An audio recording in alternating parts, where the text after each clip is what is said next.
Hi guys, welcome back to the channel. I hope you're all doing very well. I have got a bit of a different video in store for you today. It's more of a sit down chatty video all about my first trimester. It's the first trimester roundup. I just thought it would be nice to go through how the weeks went, one by one, any sort of major symptoms that I've been having, and just a few tips and tricks from my personal experience. Now, I know that everyone has such a different experience with pregnancy, and, everyone's journey is completely different, but I do think it's really nice to be able to put out there as a first time mum things that have helped me when actually I'm someone who's very clueless when it comes to the whole pregnancy journey. I know a lot of people who potentially have been trying for a long time, or they've got lots of friends who have had babies, so they know a bit more about the ins and outs of pregnancy in a bit more depth than personally I did or do.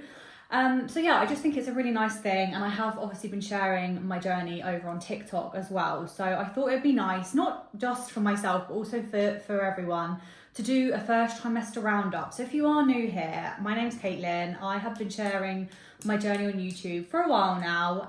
It's mostly just been weekly vlogs of my day-to-day life. The last year has been very much centered around the wedding, and now me and my husband are expecting a baby in April next year. So we're very excited, and it's been a bit of a roller coaster so far. So get yourself a cup of tea and let's just go through this. So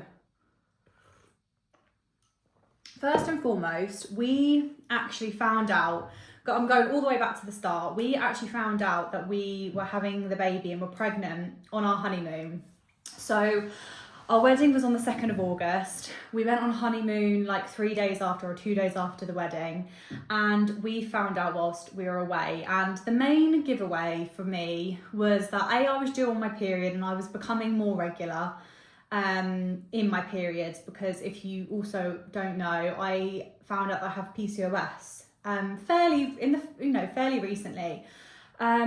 So my periods have been quite regular, and I thought, do you know what, I'd missed my period on my honeymoon, and I thought it could be because we were traveling around a lot, and I've had holidays before where I've either missed or been late on my period.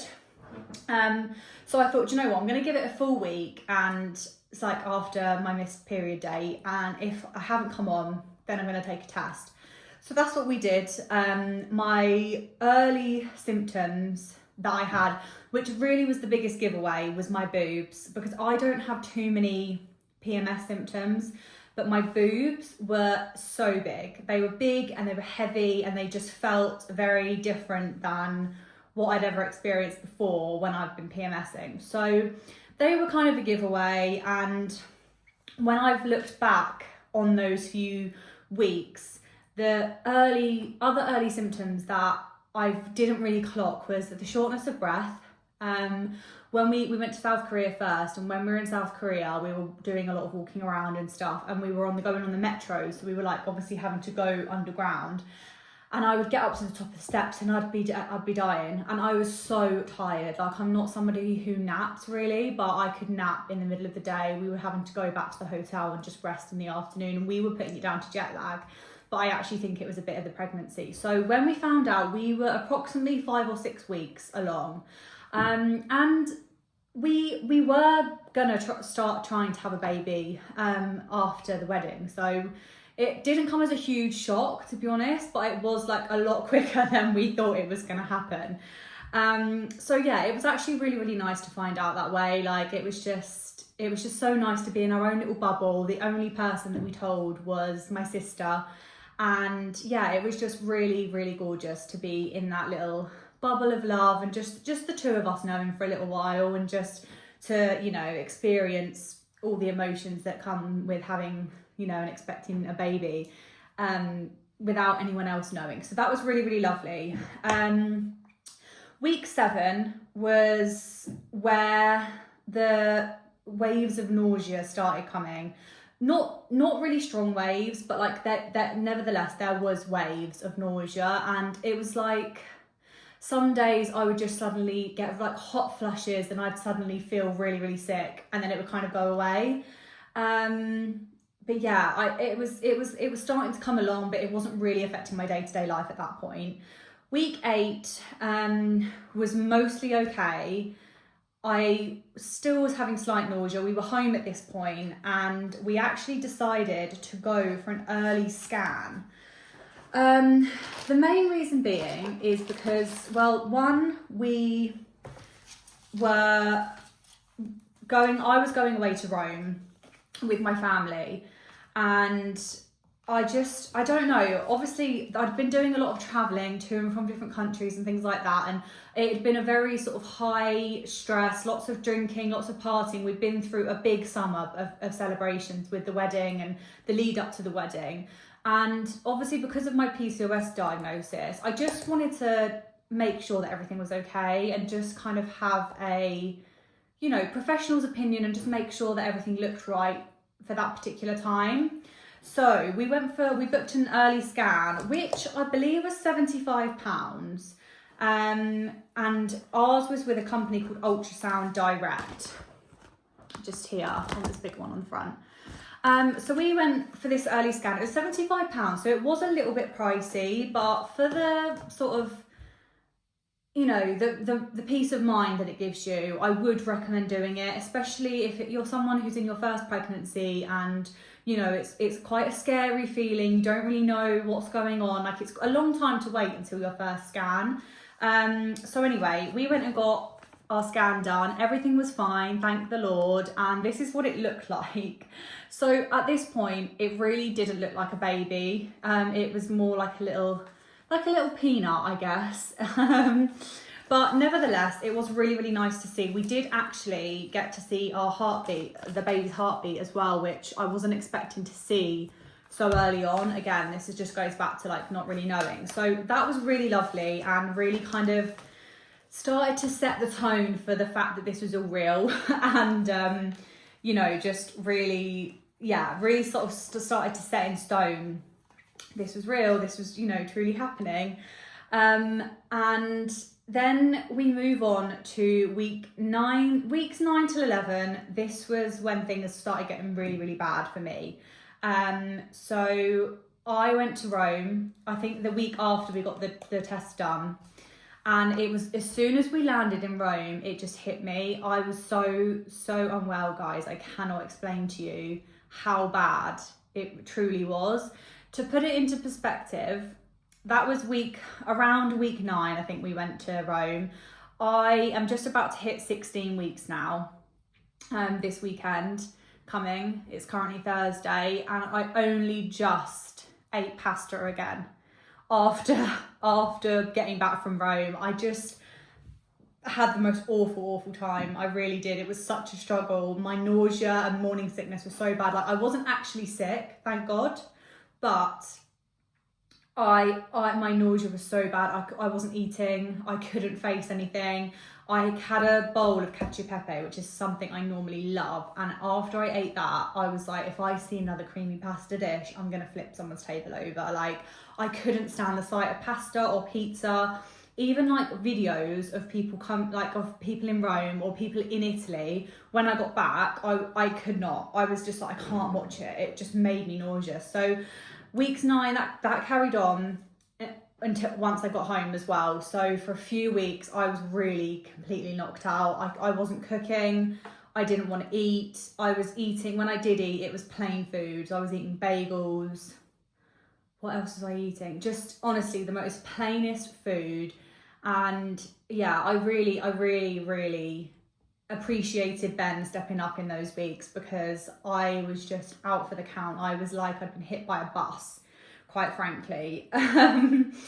So yeah, it was just a really, really hard time. And honestly, I thank the heavens above that I only had 9, 10, like three really bad weeks, because I know that some women and girls struggle so badly with all of these symptoms that I was having in those few weeks for a lot longer than I did. So honestly, bless your heart if you're one of those people, because that was not fun. It was not a fun time at all.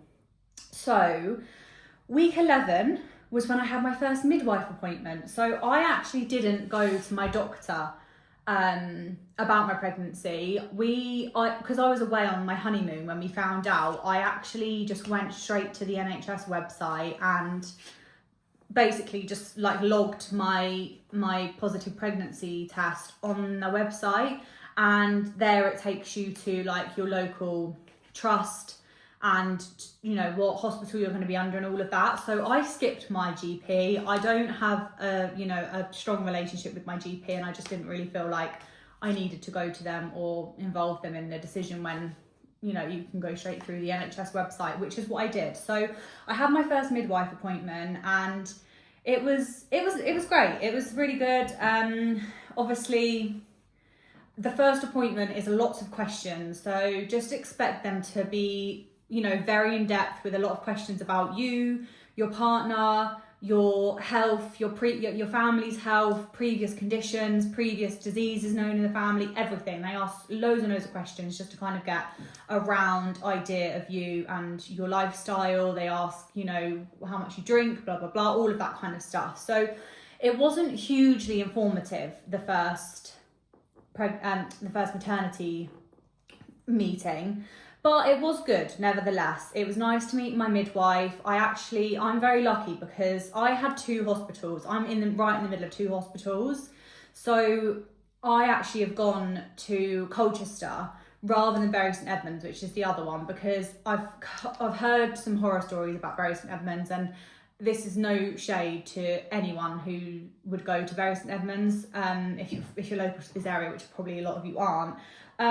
Because some people have had great experiences, but I've just had a few, friends or friends of friends who haven't had the best experience, and because I'm halfway through to Colchester, I was just like, I'm going to go with them, but I'm technically, for their maternity services, I'm technically out of area, so it means that I've got a community midwife, and I go to her for is in a different clinic from the hospital, so it means that I'm going to have the same midwife the whole way through, which I don't think is a very common practice anymore, because they're so stretched. I think that you just kind of get the midwives just go here, there and everywhere and go wherever they've been scheduled to go. They're not like dedicated to each person, which is such a shame, because I think having the same person the whole way through and building up that rapport and that relationship is so important, to trust that person. So that's amazing. I'm really, really happy that it's all worked out that way for me. And they also give you this booklet, this purple booklet, and this is basically where you keep like all your letters and everything like that. So they call this first appointment your booking bloods appointment. Again, mine was slightly different because I'm out of area for the midwife. So basically, I ended up going into the hospital to have my bloods taken. So you have your bloods taken, they take a urine sample, and basically I think they're just like getting the general idea about you and your health and things like that. So on here, inside here, it's got my booking bloods results, all things like that, my BMI, any allergies that I've got, all of that malarkey. And then in the front, it basically has like all of your appointments that you're going to have with your midwife. So this is a great little booklet to have. I think it's a great little thing. So had that, and it was just really nice to obviously have the opportunity to ask her any questions. I'd obviously had a few niggles and symptoms that I just wanted to ask her about, and if they were normal, and what I do or don't need to worry about. So that was lovely. And then week 12, I was starting to feel so much better. I cannot tell you the difference. Like I was in such the trenches, guys, that I genuinely felt like I don't feel like I'm ever going to be normal ever again. And you forget what you were like. You forget like, oh my God, I used to be able to like spend the whole day being busy and here, there and everywhere and doing this and doing that. And like, I was just like, am I just going to be this lazy person? I literally felt like a slob. And that's like the furthest thing. I work from home, thank the Lord. Like if I was having to go out to work on those few weeks, I don't know how some people do it. I really, really don't. I work from home. And I'm not someone who like will just sit and watch telly whilst I'm working, stuff like that. I come in my office, get my work done. Like, I'm very active, and I'm someone who like would feel guilty if I spend too long like just relaxing and reading a book or something. I'm very like focused. I literally was the opposite of that person. I was just like doing the bare minimum at work, really struggling to get through the mornings, and it was a rough time. So when week 12 came along and I started getting back to normal, and I was like being able to do normal things and spend the day pottering about, like the house was tidy once again, all of our washing was being done, like it just felt like honestly a weight off my shoulders and a breath of fresh air. So week 13 was actually when we had our first baby scan. Our 12-week scan was actually ended up being 13. I was 13 weeks and 3 days, I think. So we went for our baby scan, and it turned out to be, we were 13 weeks, so we were further along than we thought. And guys, this experience was just something that honestly, you could just never prepare yourself for it. Like, obviously we'd been for a scan previously, so we kind of knew what we were expecting, but also at the same time, like, to actually see a little baby, like an actual baby with a head and arms and legs that were moving around, like the baby was kicking its arms and legs and it was moving from side to side. Like the lady, sonographer, I think they're called, she was struggling to get these photos for us because the baby was moving around so much. And I was like, is that normal? And she was like, it's really, really good to see the baby moving around so much at this stage. So that is honestly just something so exciting to look forward to. And I know that like there's a lot of anxiety for people surrounding the 12-week scan, because not everybody goes for an early scan. Not everybody wants to pay for an early one, has the money to pay for one. I completely appreciate that. So I can truly understand the anxiety for some people waiting a full 12 weeks to actually make sure that your baby is healthy and the pregnancy is viable and then it's not ectopic or anything like that. And I had my own anxieties because even though we had the early scan, it still felt like a long period of time until we went and had this one done. So all I would say is that I really try to get into the mindset of like, just try and enjoy the process as much as possible and try not to let those anxieties and worries overtake you, because I think it's very easy to go online and there's a lot of presence now about miscarriages and things like that, which I think is amazing that, you know, there's so many people that are open online about those experiences and being realistic.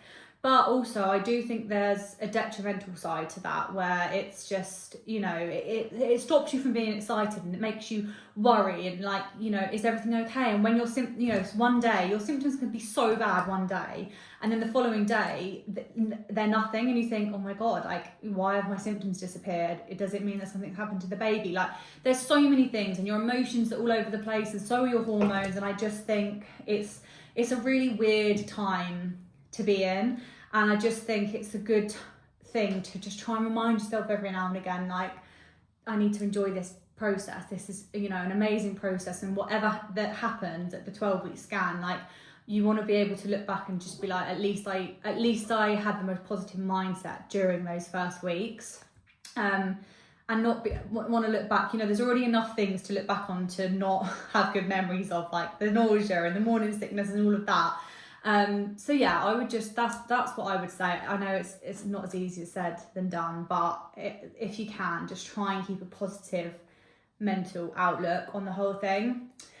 So that kind of brings me to the end of the first trimester, which is crazy. Like, honestly, it went so quickly. And I think obviously you often don't find out until weeks 5 or 6. So if you do find out, like, half of the first trimester is done at that point. So you've missed half of it, which, you know, that's why it goes so quickly.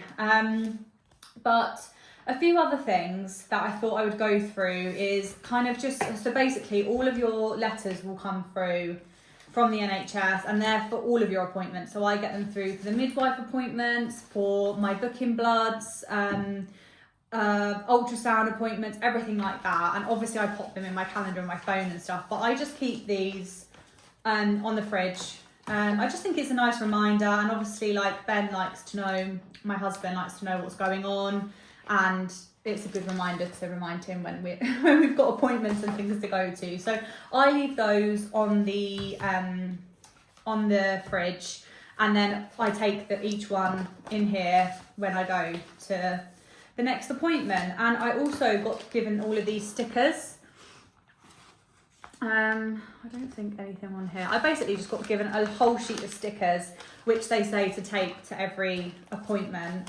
And the other thing as well, actually, I don't think I've got the letter in here. I don't know where that is, actually. I need to find that. Is when I went for my 12-week scan, I did have more bloods done then at that point, which I didn't know was going to happen. But basically, at that appointment, they take like lots of measurements of the baby and its neck and its head and fluid and stuff like that. And then they take extra bloods, which come back and tell you what your chances are of your baby having Down syndrome, Patek syndrome, and Edwards, something like that. So yeah, they take those bloods at your 12-week scan as well for those extra checks.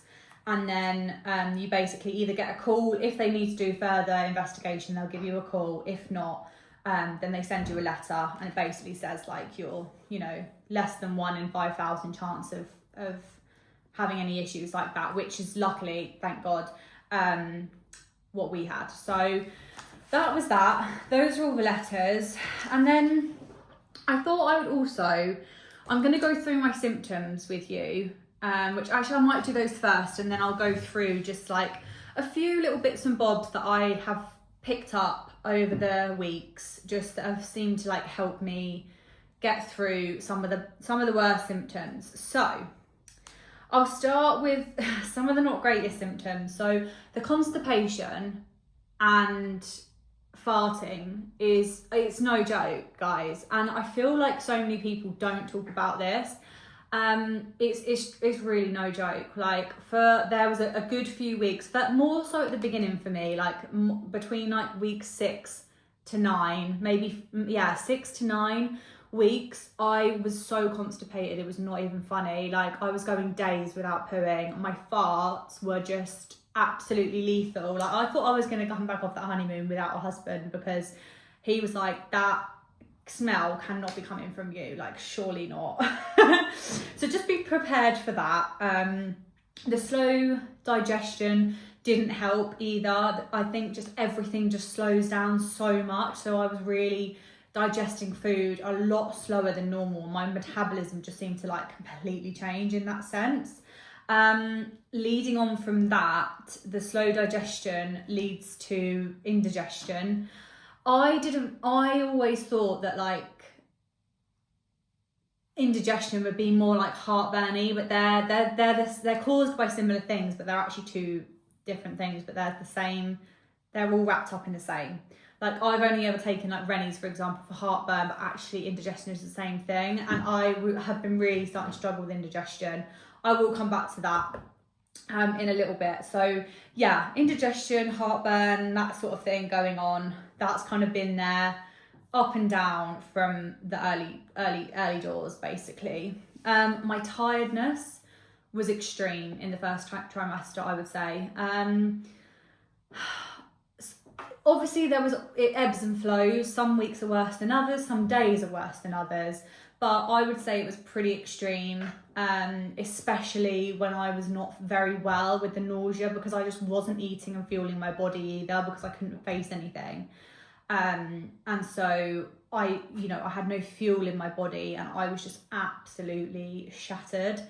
As I said, it's a lot of these symptoms, everything, it really does go up and down, and some days you'll feel like yourself and the next day you'll feel like absolute hell. And it's still the same for me now to this day, even through the second trimester, when everyone says everything gets better. It's, things do get better, and I'm not in a place where I was in the first trimester for some of the weeks, but it's still very much up and down. Leading on from the indigestion, slow digestion, that kind of thing, I have been burping all the time. Like all the time. I don't know what that's about. I guess it's something to do with the indigestion-y moments. I don't really know. But yeah, burping a lot and like a horrible taste in my mouth after eating. That's kind of gone away. But in the first trimester, I felt like I needed to clean my mouth all the time. I hated the leftover flavour of anything in my mouth. Like, it was just a weird metallic-y, just alien sort of taste, and I really didn't enjoy that.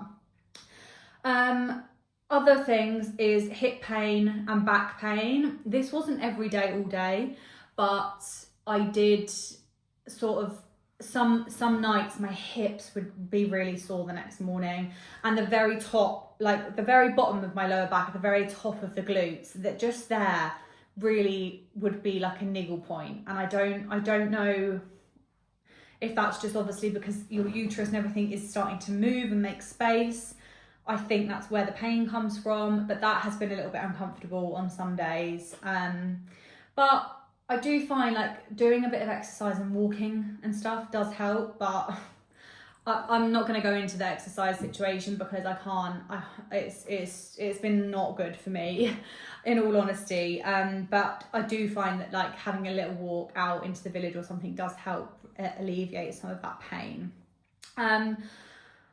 Regular peeing, guys, the peeing is actually ridiculous. And like especially towards the end of the first trimester, I was so thirsty that I was drinking buckets of water like all day. I would just be drinking. And as soon as nighttime would come, I was literally getting up at one point like 4 times in the night, which leads to not the greatest sleep that you've ever had, to be honest. I was struggling with pregnancy insomnia for a few weeks. It wasn't every night, but it wasn't every week, but there was a couple of weeks where I had some really bad sleep and I just couldn't get to sleep. I was tossing and turning. I was obviously getting up, going for a pee. Like it's quite frustrating, and like waking up in the night does just add to the general tiredness that you're going to be feeling.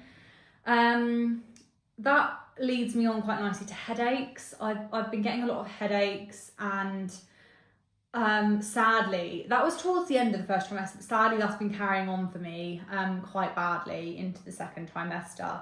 But general headaches I think are quite normal. I have taken some paracetamol for it, but I try not to take too much. I know it's safe, but I try not to take too much in the way of medicine at the minute. And then pain in the uterus. This is something that I did actually ask my midwife about, and she was like, as long as it's not like sharp shooting pains, because I'd get cramps quite low down, and she was like, as long as they're not really severe pain where you struggle to kind of sit up straight, then she was like, it's very normal. Your uterus is moving, your body is literally making space for the baby, so that's very normal. Don't worry about that if you have that. And obviously the cravings and aversions. There was a period when I'd come out of the trenches of being really unwell for a few weeks. There was a period where I was like, if I want something, I need to get it then and there, because the next day the craving would have gone and I won't fancy anything to eat again for a few days. So there was a period when I was really craving certain things, but that's kind of died down now. My diet is very varied now. I don't have any aversions, whereas I did for a long time in the beginning of the first trimester. I would say maybe the first half. No, probably more than, to be fair. It was maybe week 11, 12, 13 when the aversions kind of stopped. But yeah, certain things would just completely put me off. Like I didn't even need to eat them. Just the look of them, the smell of them, the thought of them, I'm like, oh no. But that has really, really died down, which is so nice because I love my food, and I love like a range of food as well. So it's been really, really nice to just be able to kind of eat whatever I want now going forward.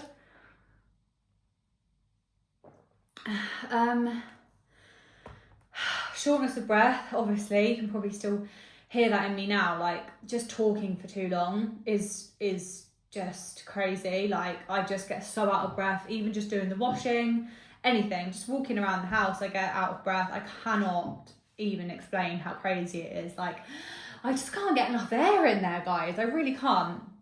And then finally, I sore nipples, sore boobs, and and dry nipples and dry lips. I'll come back to the lips, but the boobs, guys, I kid you not, I've never known my tits to feel and look so insanely huge in my life. Like, it's just wild to me.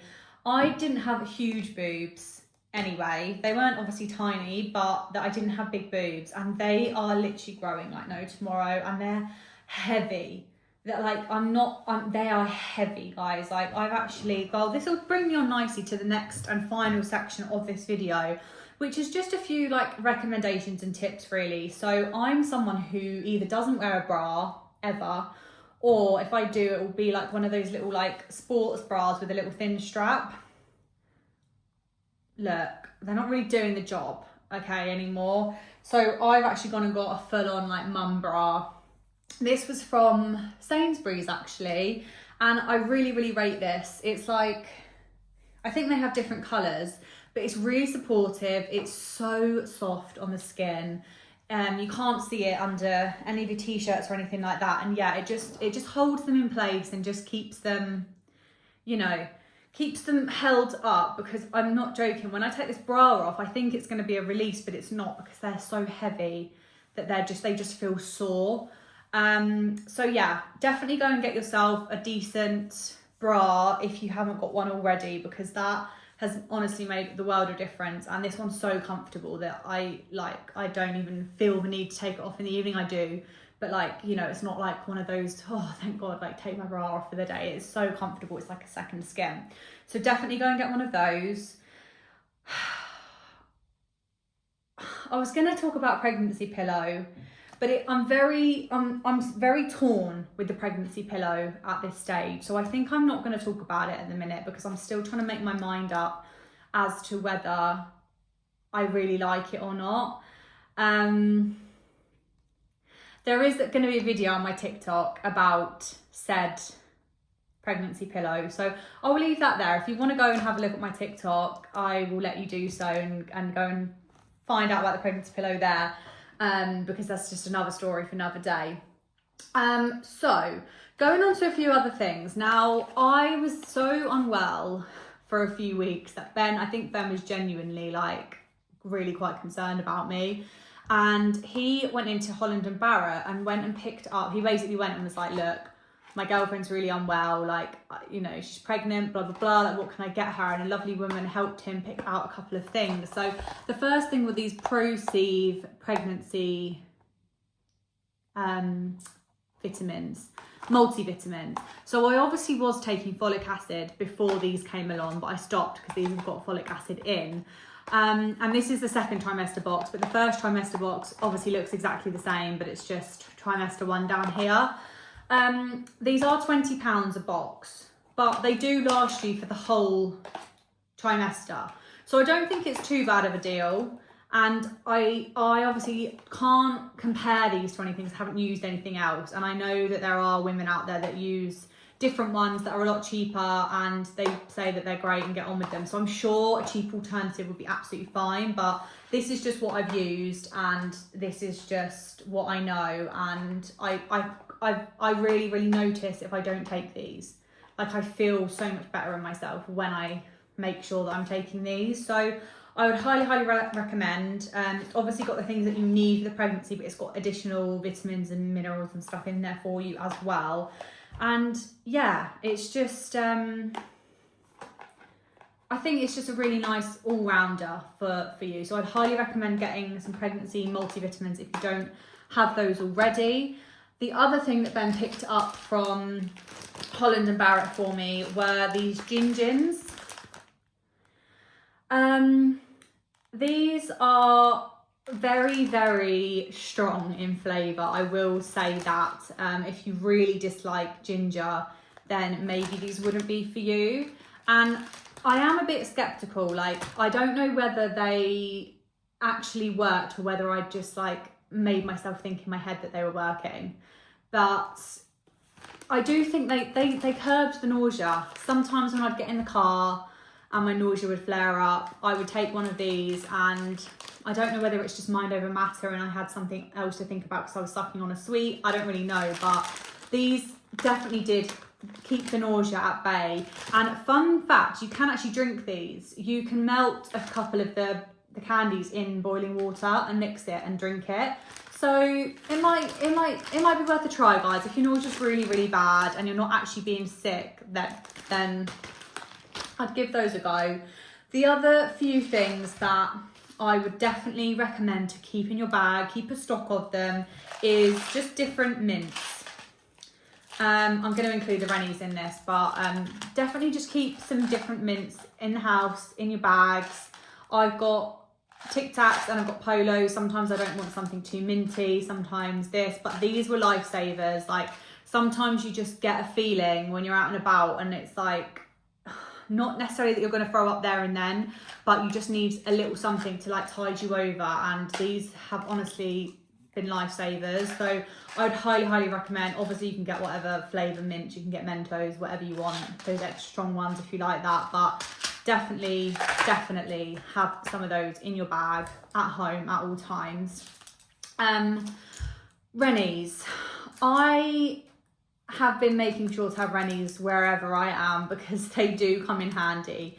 They really do. However, I have been told by my mum that the indigestion and the heartburn will only get worse from here on out, and she has said that you need to like move on up from these and get onto the liquid form. I've yet to do that, but I am going to, because, you know, my mum's had 2 children.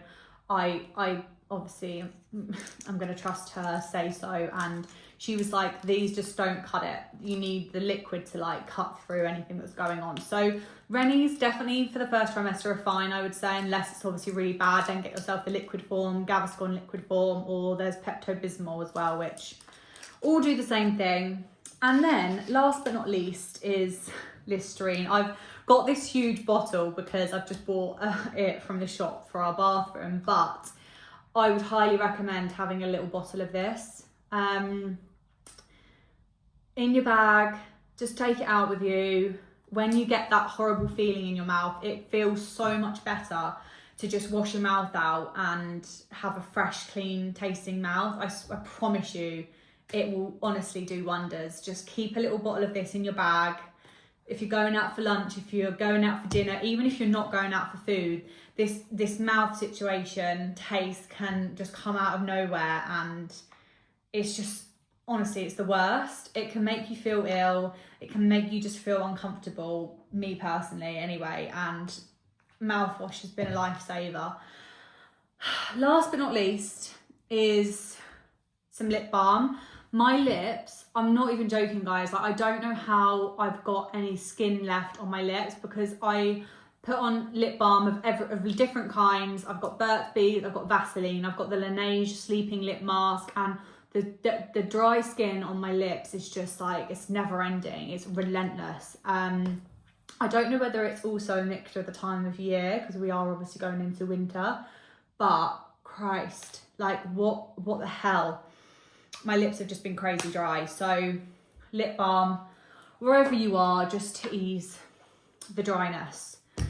And I think that kind of brings me to the end of this video, guys. I will obviously be keeping my TikTok updated with weekly updates and some other fun videos that I've got in the pipeline, and I will be doing a roundup of the second trimester as well. But that is my first trimester, my experience. I hope at least a few of these tips and tricks will be useful to somebody out there.